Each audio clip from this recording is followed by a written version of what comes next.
Hello, this is an informal video covering the new features for Course Builder 1.5.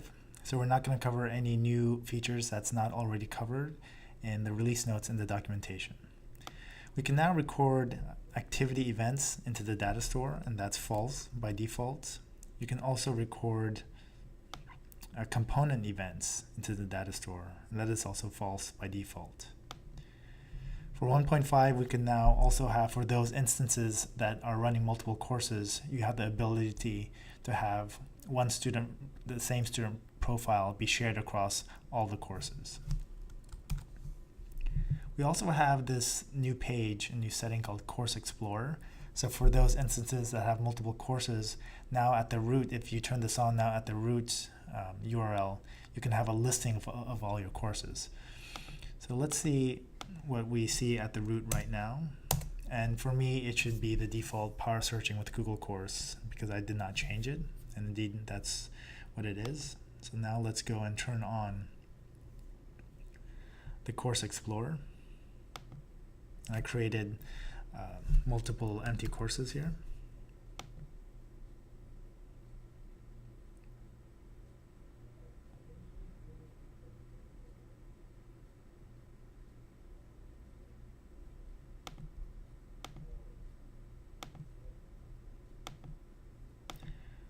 And now when we go to the root directory, we should see the Course Explorer page.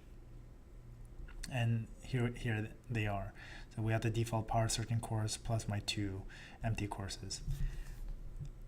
The course.yaml file has also been split into two separate YAML files. You still have the course.yaml, but now you also have course_template.yaml. And make sure you adjust your settings appropriately before you deploy. Now also by default, courses can be browsed without registering. That is, all your content can be seen by students even though they haven't registered. So if you don't want that behavior, you have to explicitly go turn it off.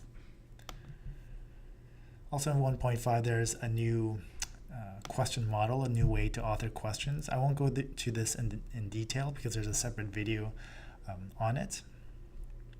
But basically, there's a WYSIWYG editor. You no longer have to know or use JavaScript to write questions.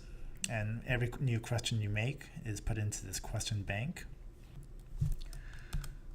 Also, you now have the ability to actually edit your CSS directly in the user interface, as well as your HTML, as opposed to previously you had to edit them in your development environment and then push those changes.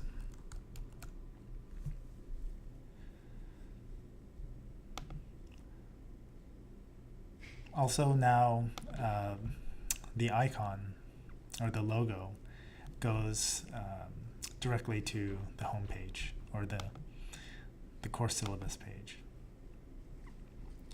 And finally, for the documentation, we've added a developer's guide section, which we'll be adding to. And this helps you, if you want to customize Course Builder, it helps you or guides you on how to do so. That's it for 1.5 new features. Thank you very much.